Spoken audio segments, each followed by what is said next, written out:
Hoy, en 678, todo el análisis de la fallida denuncia de Nisman y el aprovechamiento político de un sector opositor, con el ministro de Defensa y precandidato presidencial Agustín Rossi y el periodista especializado en policiales, Juan Alonso. Hasta sectores del antikirchnerismo más duro reconocen las flaquezas de la fallida denuncia. Es cierto, y esto hay que decirlo, que la denuncia de Nisman tampoco era la denuncia del siglo. Yo coincido con la Presidente que la denuncia de Nisman no era lo que esperábamos. Yo esperaba más de las 290 páginas, lo confieso. Las denuncias de los fiscales pueden ser endebles. A ver, esto es parte del juego de la investigación judicial, por supuesto. La investigación de Nisman, la ley completa, repite muchas veces lo mismo. No hay absolutamente ninguna mención, ningún diálogo ni de la Presidente, ni de Timerman, ni del Corvo Larroque. Teníamos claramente razón y que la sustentabilidad jurídica de esa denuncia era bastante endeble. No, mire, no lo digo yo. No ha salido, no, déjeme terminar ahora. Yo lo dejo terminar. No ha salido. Bueno, pero no ha salido ningún jurista de prestigio, penalista de prestigio, que diga que la denuncia que presentó el fiscal Nisman constituye algún tipo de delito. Ministro. Nadie salió a decir eso. Ante la fallida denuncia crecen las declaraciones golpistas. Un episodio que será utilizado de una manera aviesa va a ser un caldo de cultivo de lo peor que se haya dado en estos últimos años. Lo escuchaba el turco también, audaz lo que el turco propone. Sí. Que hay que adelantar las elecciones. Sí, claro. Yo estoy de acuerdo de que hay que ayudar a la doctora a que llegue al final. Lo que me parece que hay que hacer para ayudarla mejor es acortar la línea de llegada. Lo que me parece que hay que hacer para ayudarla mejor es acortar la línea de llegada. Lo escuchaba el turco también, audaz lo que el turco propone. Argentina no está para un año entero de elecciones y de eternas elecciones. Argentina no está para un año entero de elecciones y de eternas elecciones. Que por favor los políticos se pongan los largos y hablen en serio de un cierto adelantamiento electoral. Eso parece difícil hoy en día porque los políticos no se hablan entre ellos, Jorge. Facebook de la presidenta Cristina Fernández de Kirchner. AMIA y la denuncia del fiscal Nisman. Los espías que no eran espías. Los interrogantes que se convierten en certeza. El suicidio, que estoy convencida, no fue suicidio. La denuncia del fiscal Nisman nunca fue en sí misma la verdadera operación contra el gobierno. Se derrumbaba a poco de andar. Cuando la periodista Sandra Russo analiza el caso en página 12 bajo el título El truco de la confusión y afirma que quisieron usar vivo a Nisman y ahora lo usarán muerto, se equivoca. Lo usaron vivo y después lo necesitaban muerto. Así de triste y terrible. Y como decíamos al principio, el aprovechamiento político va en aumento. Lamentablemente, no es la primera vez que frente a la muerte de una persona se hace mucho carancismo político, se hace mucho abuso de hipótesis que ni siquiera se pueden probar. La crueldad kirchnerista ya la conocemos, digamos, ¿no? Ha sido un proyecto político muy cruel con sus adversarios. El kirchnerismo en ese sentido, comparado con el chavismo, con Putin, qué sé yo, hasta aquí había sido relativamente poco cruel, digamos, ¿no? O sea, hablaba mucho, incluso podía amenazarte en la calle, pero, digamos, no iba a la violencia física tan seguido como los chavistas, digamos. No iba a la violencia física tan seguido. Pero ahora parece que ya no hay límite, ¿no? ¿Hay una mafia que lo mató a Nisman? Y sí, pero cada vez que hablan de mafia solo miro para ellos, miro para arriba. Cada vez que hablan de mafia solo miro para ellos, miro para arriba. La gente común necesita saber la verdad. La opinión pública está muy descreída porque no cree más en el gobierno. En la calle dicen, lo mataron. Yo siempre me preguntaba en la cámara algo, ¿no? Y sobre todo mirando a la cámpora, mienten, roban, pero no matan. Y esto me daba una cierta tranquilidad. Y a partir de diciembre eso cambió, de noviembre. Dije, no, matan. Matan. Claro. Y a partir de diciembre eso cambió, de noviembre. Dije, no, matan. Matan. Claro. ¿Son capaces de matar? Bueno, la respuesta es sí, son capaces de matar. Sí, son capaces de matar. Se hace mucho caranchismo político, se hace mucho abuso de hipótesis que ni siquiera se pueden probar. El Grupo Clarín retó al gremialismo afín a ellos. Ayer. Un hecho que me llamó la atención, porque durante estas horas, estos días, hemos escuchado pronunciamientos de distintos sectores de la sociedad. Y lo que me llamó la atención, que ninguna de las centrales sindicales de la Argentina, ninguno de los grandes dirigentes que hay en este país, se pronunciaron y manifestaron su preocupación. Y el gremialismo clarinista acusó recibo. Hoy. Estamos en línea con Pablo Micheli, uno de los dirigentes de la Central de Trabajadores Argentinos opositora al gobierno. Bueno, ustedes convocaron a una protesta la semana que viene para reclamar por la muerte de Nisman, ¿no es así? No es para la semana que viene, es el 4 de febrero. El 4 de febrero. Queremos que se esclarezca la situación de lo ocurrido con Nisman. Micheli, el lunes hubo una movilización. ¿Estuvo presente usted en alguna de las marchas? No, yo estoy de vacaciones. Evo asumió formalmente. Decir a ustedes, asambleístas, decir al pueblo boliviano, muchas gracias por confiarnos por 5 años más. Saben que somos trabajadores, saben que nos movilizamos, saben que la política ahora no es negocio ni beneficio. Ahora la política es servicio, esfuerzo y más compromiso con el pueblo boliviano. Eso hemos aprendido, por eso este resultado para bien de todos y todas. Para terminar, ayúdenme a decir, ¡allá Bolivia! Allá el proceso de cambio, allá la revolución democrática y cultural. Muchas gracias. Los prejuicios quedaron en tierra. En diarioregistrado.com, impecable respuesta de Aerolíneas a la queja de un pasajero discriminador. En las redes sociales comenzó a viralizarse una inteligente, rápida y lógica respuesta del Facebook de Aerolíneas a un usuario que pretendía imponer su propio estándar de belleza para las azafatas de la compañía. Facebook de Andrés Horacio Piñataro a Aerolíneas Argentinas. A mí lo que me llama la atención es el bajo nivel de azafatas que tiene la empresa. Antiguamente eran altas, esbeltas, imponían respeto. Ahora toman todas chicas bajas y gorditas, y deja mucho que desear el aspecto en vuelo. Saludos. Respuesta de Aerolíneas Argentinas. Hola Andrés, estos son los requisitos para ser tripulante de cabina. Mayor de 18 años, altura, mujeres 1,63 m a 1,75 m, varones 1,70 a 1,85. Nacionalidad argentina, estudios secundarios completos, licencias de TCP, dominio de idioma inglés, saber nadar. Los prejuicios no salen a volar y los dejamos en tierra. Saludos. Empieza 678. Multiplicar es la tarea.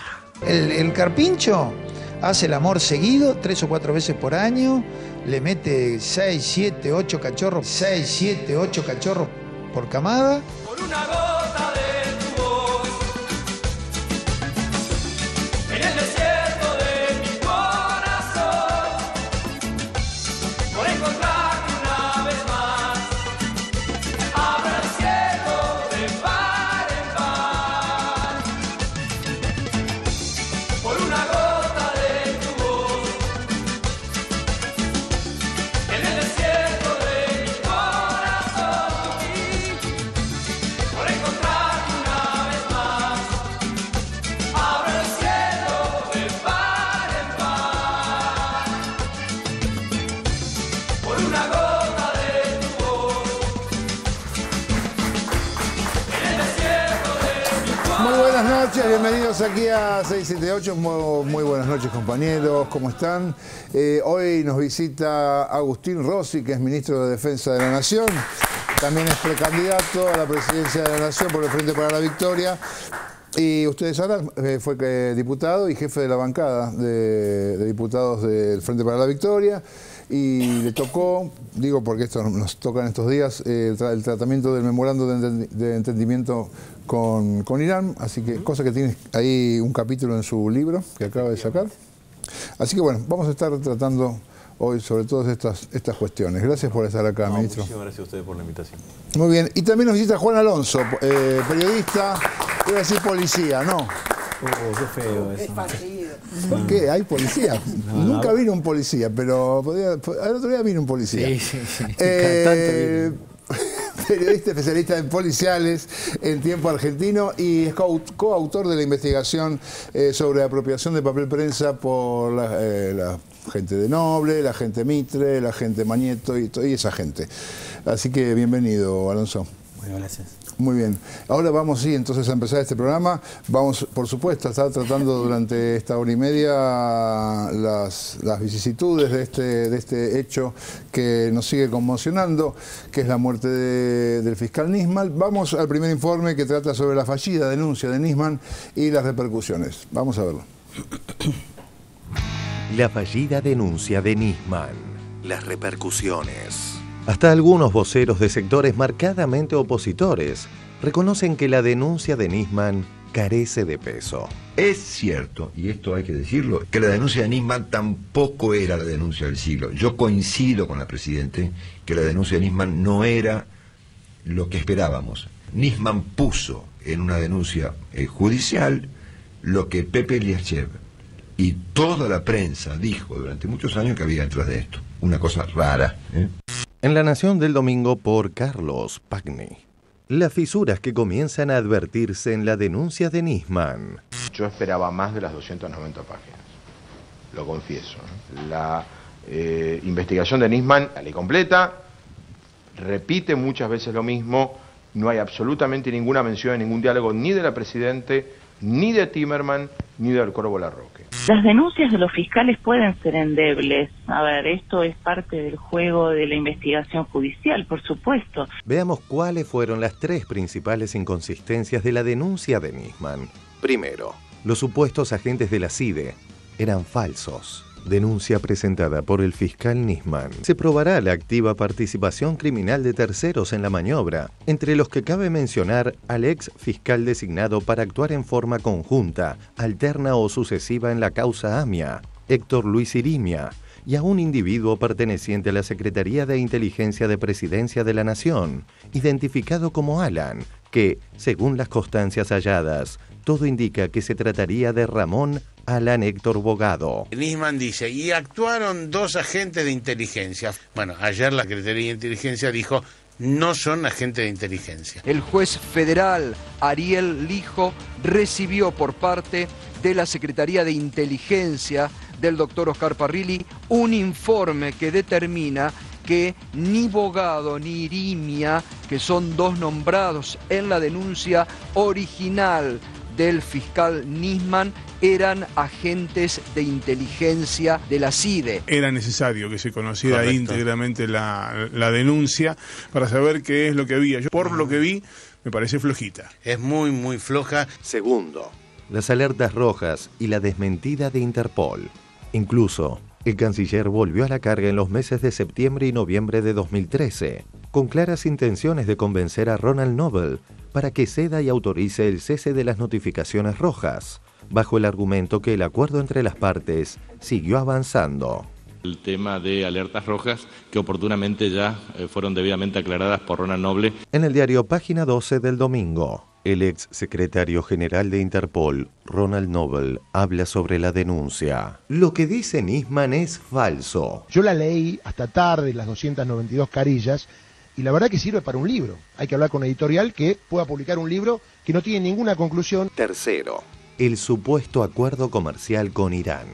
La señora Presidente buscó poner en práctica su decisión de comerciar con Teherán, encomendando gestiones a su ministro de Planificación Federal, arquitecto Julio De Vido. Para ello, le ordenó que avancen las tratativas para intercambiar petróleo por granos a través de los canales paralelos de comunicación con el régimen. Argentina nunca compró una gota de petróleo de Irán, nunca. En el diario La Nación de este domingo, perdidos en un laberinto de inconsistencias. La principal respuesta de Nisman es el interés de la Argentina en potenciar el intercambio comercial y conseguir petróleo. Sin embargo, las exportaciones argentinas a Irán crecieron en forma notoria a partir de 2006. Es decir, que el mayor crecimiento se dio durante un periodo marcado por la frialdad en la relación. Desde entonces, el comercio con Irán se amesetó. Uno, en lo de las alertas rojas. Eso de que se habían caído las alertas Que no rojas. estaban caídas. Que no estaban caídas. Dos, que Canicova dijo que las grabaciones eran ilegales. Tres, Servini le dice que no tiene pruebas. Cuarto, los agentes no son agentes. Quinto, Argentina no compra petróleo. Y sexto, los granos los venden las empresas más grandes de granos, no el Estado. El gobierno no lo criticó, lo descalificó, lo trataron prácticamente de delirante. Una cosa es criticarlo, otra cosa es hacer lo que hicieron con Nisman. Vamos a decirlo con claridad, digamos, ¿no? La denuncia del fiscal Nisman, que fue criticada, observada e impugnada por nosotros como espacio político, como gobierno, en la medida que sucedieron los días, ha quedado demostrado que esa presunción que nosotros teníamos en un primer momento, hechos posteriores comprobaron que no era, que teníamos claramente razón y que la sustentabilidad jurídica de esa denuncia era bastante endeble. No, mire, no lo digo yo. No ha salido, no, déjeme terminar ahora mismo. Yo lo dejo terminar. No ha salido. Bueno, pero no ha salido ningún jurista de prestigio, penalista de prestigio, que diga que la denuncia que presentó el fiscal Nisman constituye algún tipo de delito. Ministro. Nadie salió a decir eso. En relación a esto, escribió la presidenta. Facebook de la presidenta Cristina Fernández de Kirchner. AMIA y la denuncia del fiscal Nisman. Los espías que no eran espías. Los interrogantes que se convierten en certeza. El suicidio, que estoy convencida, no fue suicidio. La denuncia del fiscal Nisman nunca fue en sí misma la verdadera operación contra el gobierno. Se derrumbaba a poco de andar. Nisman no lo sabía y probablemente no lo supo nunca. La verdadera operación contra el gobierno era la muerte del fiscal, después de acusar a la presidenta, a su canciller y al secretario general de la Cámpora de ser encubridores de los iraníes acusados por el atentado terrorista a la AMIA. Cuando la periodista Sandra Russo analiza el caso en página 12 bajo el título El truco de la confusión y afirma que quisieron usar vivo a Nisman y ahora lo usarán muerto, se equivoca. Lo usaron vivo y después lo necesitaban muerto. Así de triste y terrible. Y en sintonía con los dichos de la presidenta, se escucharon hoy estas declaraciones. Me decía anoche Sergio Massa, me decía, mira, ¿sabes qué? Esto está empezando. Totalmente de acuerdo. Lo escuchaba el turco también, audaz lo que el turco propone. Sí. Que hay que adelantar las elecciones. Sí, claro. Yo estoy de acuerdo de que hay que ayudar a la doctora a que llegue al final. Lo que me parece que hay que hacer para ayudarla mejor es acortar la línea de llegada. Lo que me parece que hay que hacer para ayudarla mejor es acortar la línea de llegada. Lo escuchaba el turco también, audaz lo que el turco propone. Argentina no está para un año entero de elecciones y de eternas elecciones. Argentina no está para un año entero de elecciones y de eternas elecciones. Que por favor los políticos se pongan los largos y hablen en serio de un cierto adelantamiento electoral. Eso parece difícil hoy en día porque los políticos no se hablan entre ellos, Jorge. Un episodio que será utilizado de una manera aviesa va a ser un caldo de cultivo de lo peor que se haya dado en estos últimos años.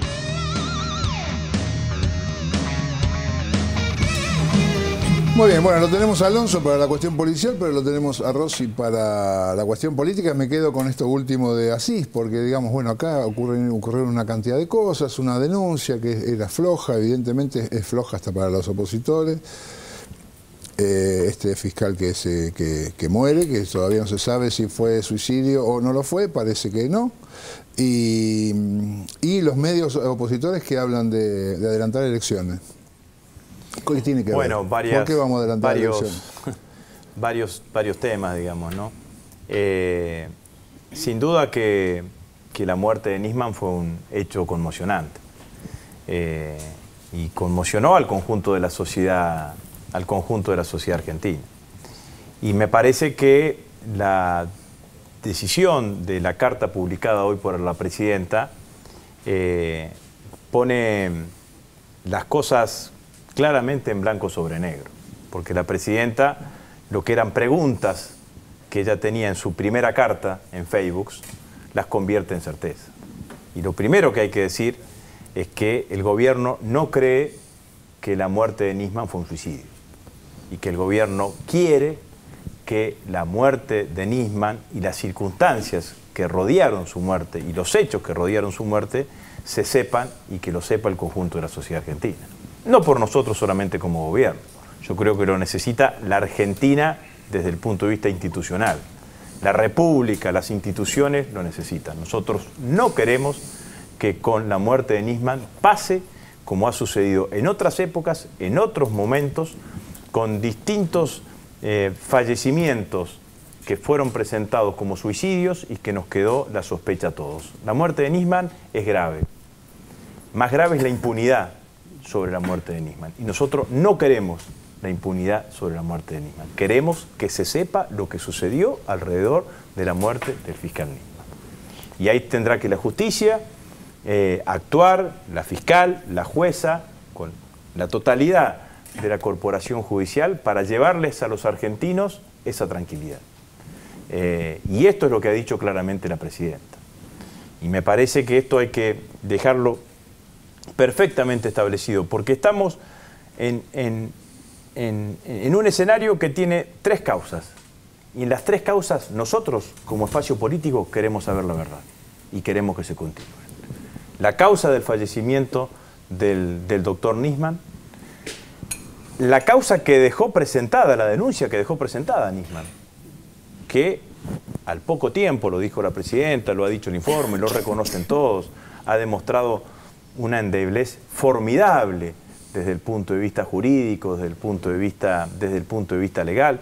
Yo lo decía en ese reportaje, no hay un jurista de prestigio, un penalista de nota, que salga a decir, mire, esto que presentó Nisman constituye un delito, constituye un tipo penal. No hay nadie que haya salido a defender la causa de la denuncia de Nisman, que está en el juzgado del doctor Lijo. Nadie puede acusarlo al doctor Lijo de ser un juez de justicia legítima o con mirada benevolente para con el gobierno. Nosotros queremos que se diga qué es lo que significa para la justicia esta causa, que para nosotros los elementos que se han constituido posteriormente a la causa son claros, el informe lo repetía claramente, las alertas rojas nunca se cayeron, Interpol dice que el gobierno argentino siempre estuvo preocupado por el mantenimiento de las alertas rojas, nunca le compramos petróleo a Irán, los granos y oleaginosas que le venden a Irán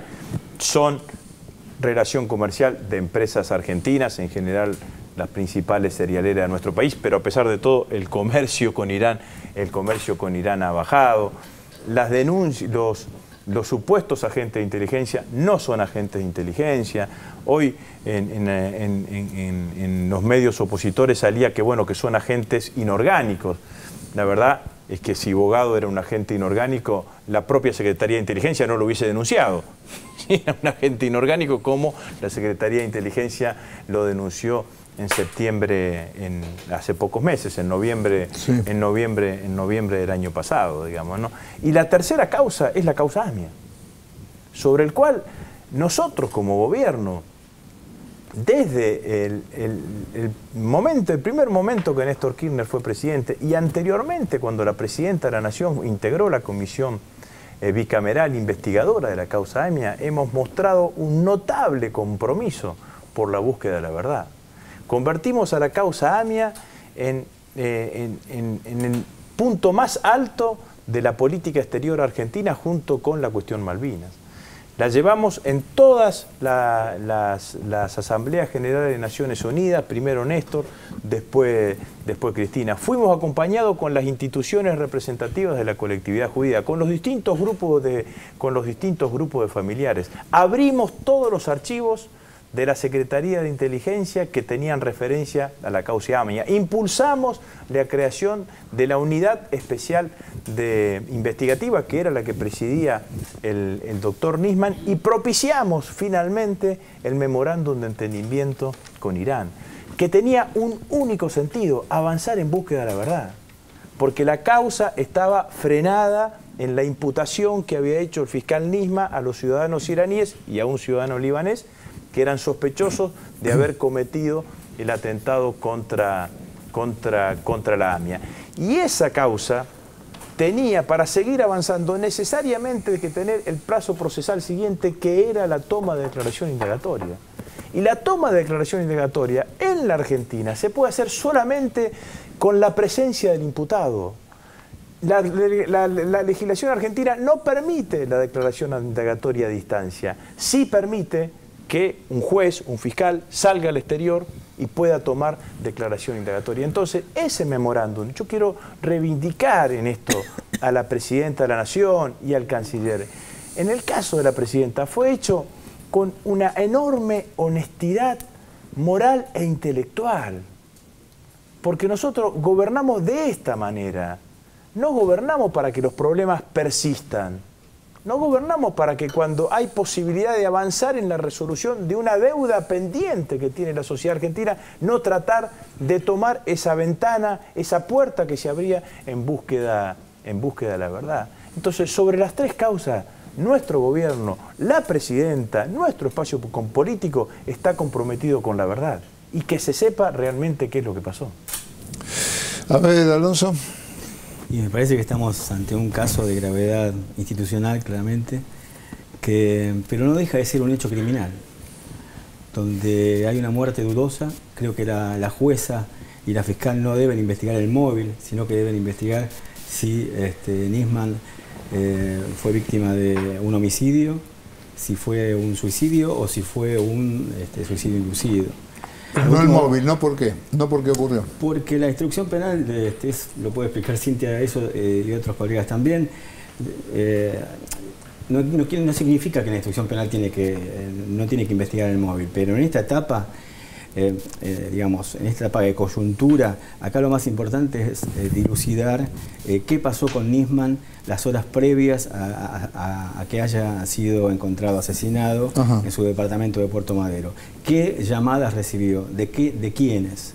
Hoy, por ejemplo, se conoció que había al menos entre media docena y 12 llamados de miembros de la oposición y de dirigentes de la DAIA a Nisman.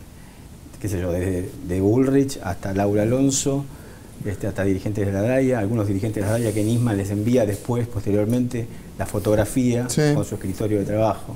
También tienen que chequear si esa fotografía realmente de su escritorio la envió Nisman. Bueno, se están peritando 2 teléfonos celulares. Uno es un teléfono celular de origen estadounidense, que como bien explicó Néstor Espósito, el especialista de tiempo en temas judiciales, la justicia, por una cuestión de no vulnerar la prueba, le pidió asistencia a la embajada estadounidense para ver si podían digamos, destrabar o desencriptar ese teléfono. El otro teléfono que tenía Nisman, uno de los 2 teléfonos que tenía, está siendo peritado para ver qué tipo de llamadas recibió, qué llamadas hizo, qué tipo de mensaje recibió y si recibió algún tipo de amenaza. Todo eso forma parte de una causa penal excesivamente compleja.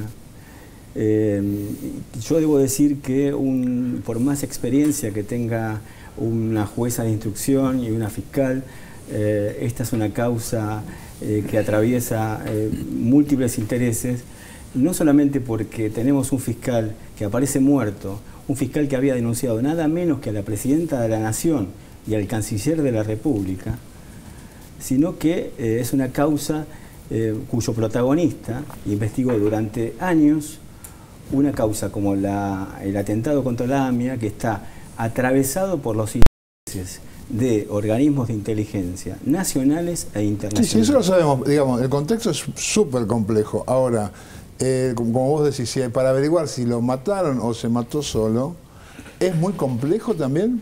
Bueno, por lo pronto la primera pericia de barrido, digamos, el análisis de barrido, el análisis que lo que marca si Nisman accionó el arma que estaba debajo de su cuerpo en el baño de su departamento, dio negativo en principio.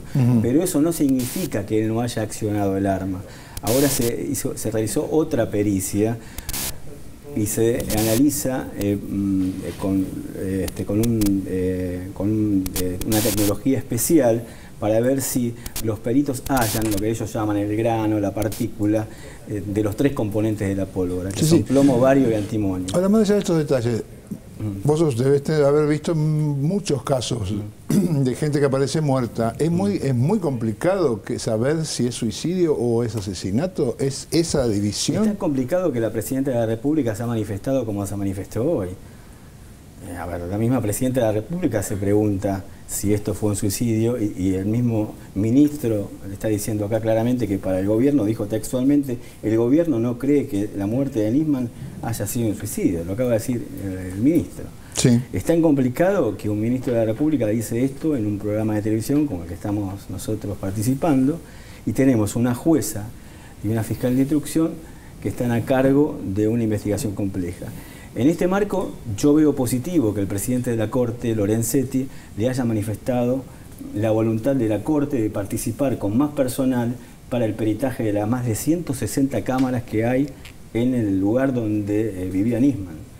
Imagínense ustedes lo que es peritar 160 cámaras durante tantas horas para ver quién ingresó al perímetro, si el departamento del supuesto vecino, del vecino que fue allanado ayer, fue habitado o no fue habitado. Leyendo los diarios internacionales, la edición del País, por ejemplo, marcaba poco menos que una novela de John le Carré, pero resulta que esto es mucho más trágico que una novela de John le Carré. Acá hay un fiscal especial que falleció en circunstancias sumamente sospechosas y un fiscal que ha denunciado, para mí, esto es una opinión personal, de manera absolutamente inconsistente a la presidenta y al canciller. Y no lo digo yo, lo dijo Zaffaroni y lo dijo Atlanian, entre otros juristas. Mosca, ¿qué me dice? Sí, yo no voy a entrar en las inconsistencias o en las dificultades policiales. Yo creo que hay una huella política que está en nuestras posibilidades en relación a lo que decía el ministro. Nosotros no somos peritos policiales, pero podemos tranquilamente pensar que hay una relación muy fuerte entre la inconsistencia de la denuncia de Nisman y la muerte de Nisman. No son dos cosas que no tienen nada que ver, porque la inconsistencia tiene que ver, la inconsistencia y la muerte desembocan, para hacerlo simple el pasaje político, en la afirmación irresponsable, inescrupulosa de Jorge Asís, que dice de esto tiene que hacer que los políticos se pongan los pantalones largos y hace un acortamiento de las elecciones. Y después la nata, porque que lo diga Asís es un tipo pintoresco, es un tipo que escribe bien, es un tipo que todos reconocemos alguna que otra virtud literaria, pero no importa políticamente y periodísticamente lo que diga Jorge Asís. A nadie le importa porque todos saben que está en condiciones de decir cualquier cosa según el viento que corra y según el lugar en el que el teorema de Pepe Bion, diga, ¿dónde me pongo? Y este muchacho se pone siempre en una posición extrema que habilita a los observadores moderados y estilizados como Jorge Lanata decir qué audaz que fue Asís, ¿no? O sea, es un provocador que habilita a los supuestamente comunicadores serios del régimen, del régimen de Mañeto, digamos, ¿no? Entonces a mí me parece que lo que hay que seguir, hay una huella corta que no empieza, que la huella corta no es quién llamó, no es solamente quién llamó, dejó de llamar, porque que Patricia Bullrich y Laura Alonso hayan llamado o dejado de llamar a Nisman, la verdad que desde mi punto de vista no interesa para nada eso. La huella corta, por supuesto, es cómo fueron los acontecimientos de los últimos días, pero hay una huella un poquito más larga. ¿Por qué vino este hombre? ¿Quién lo llamó? ¿Quién redactó? ¿Quién consiguió las pruebas? ¿Por qué se produce ahora ese acontecimiento? ¿Por qué junto con la explosión, con el impacto mundial de los acontecimientos de París? ¿Por qué se produce el mismo año que van a ser investigados los que verdaderamente encubrieron el caso AMIA? Los que verdaderamente encubrieron el caso AMIA, completamente complicados. Hay muchos amigos de Jorge Asís en el banquillo de los acusados en el segundo semestre de este año. De eso tendría que hablar Jorge Asís, de ponerse los pantalones largos él y hablar de sus amigos, de los amigos que están ahí, de Anzorregui, de Menem. O alguien ignora que Jorge Asís es amigo de Menem y amigo de Anzorregui. Entonces, a mí me parece que yo respeto, y lo respeto desde la ignorancia y desde mi natural modestia todo lo que sean averiguaciones periciales, pero yo creo que no hay que abandonar la huella política, no abandonar el hecho de que acá hubo una operación que a mi juicio es una operación de los servicios, en la que Nisman fue nada más que un instrumento secundario, y que además creo que los servicios, o la parte de los servicios que trabajó en esto, no trabaja con independencia y con autonomía de movidas de carácter internacional y de carácter geopolítico que quieren intervenir en la situación argentina y en la situación de América Latina en dirección a bloquear cualquier proceso de averiguación real de quiénes fueron los asesinos de la AMIA y en dirección a debilitar los procesos populares. La síntesis, como tenía que ser, la da un monigote como Asís, que dice hay que hacer elecciones anticipadas. Y a partir de esa síntesis de un monigote hay que pensar el sentido que tiene toda esta movida política, que a mí me parece que es de las más graves. Pero quiero decir algo para terminar. La gravedad institucional no consiste en si el Estado hizo o dejó de hacer tal cosa. La gravedad institucional está en que haya un grupo de medios de comunicación y un grupo de aventureros de los servicios de inteligencia que creen que por una declaración de Eliashev y otra de Lanata y otra de Carrió, más una mentira que se dijo sobre el carácter de agentes de los servicios de tal o cual persona, se puede montar un operativo de desestabilización. Ahí está la gravedad. Esto tiene que servir para que la democracia argentina se vacune de operativos desestabilizadores infames como el que acaba de ser desgraciadamente objeto y víctima el doctor Nisman. Vamos a seguir con estos informes sobre la denuncia fallida de Nisman y vamos a la primera parte de la carta de la Presidenta de la Nación. Vamos a verlo. La fallida denuncia de Nisman. La carta de la Presidenta. Parte 1. Lo que la Presidenta está asegurando ya, el suicidio que estoy convencida no fue suicidio, que en esto también se remite, y hay que decirlo, a la carta del lunes 19, donde la Presidenta ponía entre signos de pregunta la palabra suicidio. Se preguntaba el propio lunes 19. Facebook de la Presidenta Cristina Fernández de Kirchner. AMIA y la denuncia del fiscal Nisman. Los espías que no eran espías. Los interrogantes que se convierten en certeza. El suicidio, que estoy convencida, no fue suicidio. Debo confesar que una rápida lectura de la denuncia publicada en el Centro de Información Judicial no hizo más que confirmar mis peores sospechas. Tenía razón el Buenos Aires Herald, nada nuevo. Pero también por otras razones. Al informe de Nisman le plantaron información falsa. Casi una réplica de lo que me tocó ver en la comisión que seguía la investigación de la causa principal. Los presuntos agentes de inteligencia que Nisman identificaba como miembros de una CIDE paralela, en conexión directa con la Presidenta, Ramón Alan Héctor Bogado y Héctor Irimia, nunca habían pertenecido a la Secretaría de Inteligencia, bajo ningún carácter. Es más, con fecha 12 de noviembre de 2014, la Secretaría de Inteligencia denunció criminalmente al señor Bogado por la posible comisión del delito de tráfico de influencias, ya que se presentaba ante funcionarios de aduana como personal de inteligencia. Por si fuera poco, el 7 de agosto de 2013 se recibió en la Secretaría de Inteligencia un oficio librado por el Tribunal Oral en lo Criminal número 1 en una causa por el delito de extorsión, en el cual se solicitaba saber si Ramón Alan Bogado presentaba servicios en dicha dependencia y, en caso afirmativo, debía concurrir al tribunal a declarar. Todo lo precedentemente detallado fue informado al juez Lijo, a requerimiento del mismo, por haber quedado radicada la denuncia de Nisman en el juzgado a su cargo.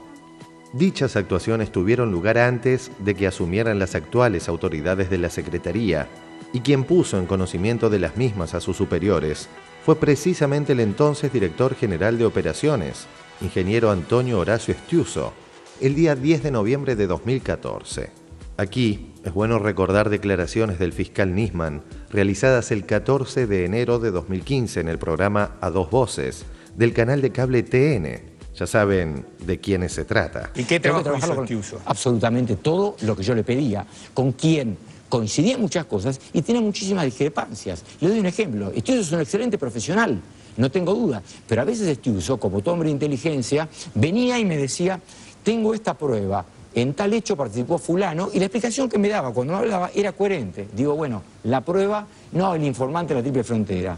Le digo, pero escúcheme, Para inteligencia es bárbaro esta prueba. Yo tengo que ir ante un tribunal, me sacan corriendo. ¿Qué digo? Ah, no, me lo dijo el señor Estiuso. Y se generaban discusiones, o sea, Estiuso presentaba muchas cosas. Yo solamente validaba lo que jurídicamente, lo que le podía dar validez judicial. Si Estiuso era el que le daba toda la información que Nisman pedía y tenía, es más que evidente que fue el propio Estiuso el que le dijo, o le escribió, que Bogado e Irimia eran agentes de inteligencia.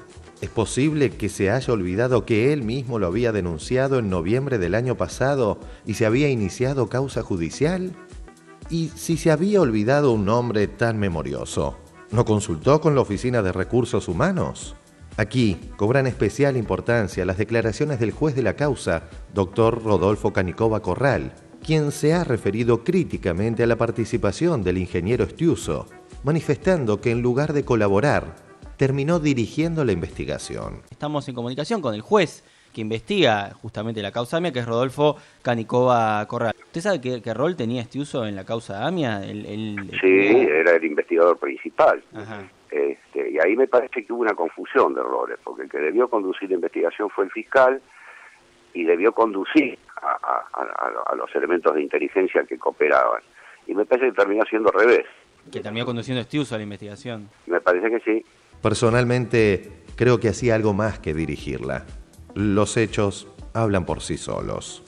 Si entonces todo es falso, si los agentes no son agentes, si Interpol, en la persona de su ex jefe Ronald Nobel, demolió la acusación sobre las alertas rojas, afirmando que lo que decía Nisman era falso, si el comercio con Irán decrece en vez de aumentar luego del memorándum, si los que venden granos no son ni la presidenta, ni el canciller, ni el secretario general de la Cámpora, sino en forma privada y sin intervención del Estado, entre otras, las firmas Bunge, Cargill, Nidera, Oleaginosa Moreno de la firma suiza Glencore, Aceitera General de ESA, Molinos Río de la Plata, Vicentín e inclusive el señor Jorge Aranda, directivo de Clarín, quien triangula operaciones de venta de arroz a Irán a través de la firma Molinos Libres S.A. Como se verá, empresas y empresarios que no son precisamente amigos del gobierno, como gusta adjetivar Clarín a algunos que no responden a sus directivas o invitaciones. Si además el gobierno nunca compró petróleo a Irán, si además el supuesto agente iraní, Jorge Alejandro Khalil, aparece asociado comercialmente a su hermano, Alberto Amadeo Edgardo Khalil, quien se desempeñó como director general de Asuntos Jurídicos de la legislatura porteña, designado por el entonces vicepresidente de la legislatura, Santiago de Estrada, y el entonces secretario administrativo, Oscar Moscarielo, hoy vicepresidente de Boca Juniors y dirigente del PRO. Luego, por decreto, se le otorgó poder general judicial para representar al gobierno de la ciudad y renuncia a la Dirección General de Asuntos Jurídicos 8 días después del procesamiento y dictado de prisión efectiva al ex jefe de la Policía Metropolitana Jorge Elfino Palacios por espionaje telefónico, entre otras personas, a familiares de víctimas de la causa AMIA. Resulta extraño que quien profesa con tanto fervor la fe islámica, lo cual merece mi mayor respeto, y es un incondicional defensor de la República Islámica de Irán, algo completamente legal en Argentina, se asocie con dirigentes de un partido manifiestamente anti-iraní. Porque si bien los parientes no se eligen, los socios comerciales sí. La denuncia del fiscal Nisman nunca fue en sí misma la verdadera operación contra el gobierno. Se derrumbaba a poco de andar. Nisman no lo sabía y probablemente no lo supo nunca. La verdadera operación contra el gobierno era la muerte del fiscal, después de acusar a la presidenta, a su canciller y al secretario general de la Cámpora de ser encubridores de los iraníes acusados por el atentado terrorista a la AMIA. Al fiscal Nisman no lo hacen volver solo para denunciar algo que sabían no tenía sustento y que no podía perdurar. Cuando la periodista Sandra Russo analiza el caso en página 12 bajo el título El truco de la confusión y afirma que quisieron usar vivo a Nisman y ahora lo usarán muerto, se equivoca.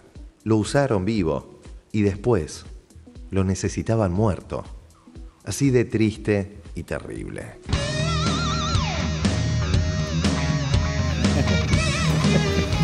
Bien, bueno, a ver, ministro, es muy impactante la frase, varias frases de la presidenta sobre que la operación era la muerte del fiscal y el recorrido que hace, ¿no? Donde queda bastante claro a dónde de quiénes uno debería sospechar. Hay varias cosas como para puntualizar, digamos, ¿no? Sobre lo que ha dicho la presidenta, ¿no? En primer lugar, está claramente que si bien son dos causas distintas, están perfectamente interrelacionadas. La denuncia del fiscal Nisman con la causa que tiene que llevar adelante el fallecimiento que investiga la muerte del fiscal Nisman. La presidenta lo dijo con claridad. Imaginemos, no, es difícil, ¿no?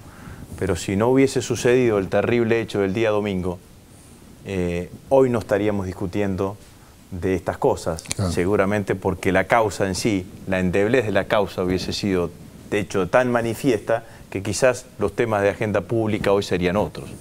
Y de hecho uno analiza y los canales opositores pasaron de tener la mirada, el hincapié en la denuncia de Nisman a correr y han dejado olvidada la denuncia de Nisman y poner el hincapié solamente en el fallecimiento del doctor Nisman. Entonces lo que dice la presidenta me parece que es claro y preciso y así debe ser entendido. Lo otro que me parece que también vale la pena puntualizar es esta cosa de los servicios de inteligencia, ¿no? O de los agentes de inteligencia. El que trae al debate, por decirlo de alguna manera, la relación con Estiuso es el propio fiscal Nisman. Es Nisman el que dice en esa entrevista que vimos un fragmento hace una semana en A Dos Voces, en donde dice y reconoce la relación que tenía con Estiuso. En otros reportajes reconoció que Estiuso era uno de los hombres que más sabían alrededor de la causa AMIA. Dice que bueno, que le traían permanentemente informes de inteligencia, algunos los tomaba, otros los desechaba según la validez probatoria que pudiesen tener esos informes de inteligencia. Y también la declaración más implícita, no tan explícitamente, pero del doctor Canicova Corral, que dice, bueno, esa relación se desvirtuó, porque cuando un fiscal o un juez acude a un servicio, a un agente, a la Secretaría de Inteligencia, para que la Secretaría de Inteligencia sea colaboradora o actúe de auxiliar en una investigación que la lleve adelante, la cabeza, quien dirige la investigación, es el fiscal o el juez. Y pareciese que en este caso, dicho por Canicova Corral, la situación se había invertido y el que tenía que colaborar era el jefe y el que tenía que ser el jefe terminaba colaborando. Entonces esto es lo que sucedió alrededor del marco de esa relación. Y después me parece que la presidenta marca una serie de contradicciones, porque la verdad es que la denuncia de Nisman, ¿qué decía? Dice, el gobierno quiere hacer este acuerdo con Irán para obtener petróleo de Irán, e Irán a cambio lo que pide es que se caigan las alertas rojas. Nada de eso sucedió. Claro. Absolutamente nada de eso sucedió. Las alertas rojas están firmes, están vigentes, ha quedado demostrado por la comunicación de Noble que el gobierno no solamente está vigente, sino que el gobierno durante todo el debate y el tratamiento del memorándum de entendimiento con Irán insistió permanentemente para que la vigencia de las alertas rojas sigan estando, que la vigencia de las alertas rojas fue un triunfo político del expresidente Néstor Kirchner, que lo planteó claramente en una Asamblea General de Naciones Unidas y siguió con el trámite hasta que finalmente Interpol puso las alertas rojas sobre los ciudadanos iraníes y ciertamente la vinculación comercial con Irán ha disminuido. No le compramos nunca una gota de petróleo, lo que venden son los privados y a pesar de eso la relación comercial desde el momento de la vigencia del memorándum hasta ahora ha quedado disminuida, ¿no? Rosy, vamos a seguir hablando de esto después de este corte y vamos a hablar con Sandra Russo, que ha sido citada por por la presidenta. Vamos a tener la segunda parte de la carta de la presidenta. Vamos a seguir hablando sobre las operaciones políticas, del caso del cerrajero, y etcétera. Todas estas cosas acá, en un ratito, después de esta pausa, en 678. Ya venimos. En este verano, queremos que anotes una fecha muy importante. Puede quedar en tu historia como el día en que el sueño de tu casa propia se hizo realidad. Es el 6 de febrero. Ese día, en Mar del Plata, Lotería Nacional realizará un nuevo sorteo de créditos hipotecarios Procrear. Todavía estás a tiempo de inscribirte. Tenés tiempo hasta el 1 de febrero. En esta oportunidad, podés anotarte para obtener un crédito para la construcción en tu terreno, refacción, ampliación, terminación de tu casa o compra de terreno y construcción. Hay un crédito pensado para vos. Entrá ya en www.procrear.anses.gov.ar. No dejes que pase esta oportunidad, porque no hay nada más lindo que llegar a tu casa.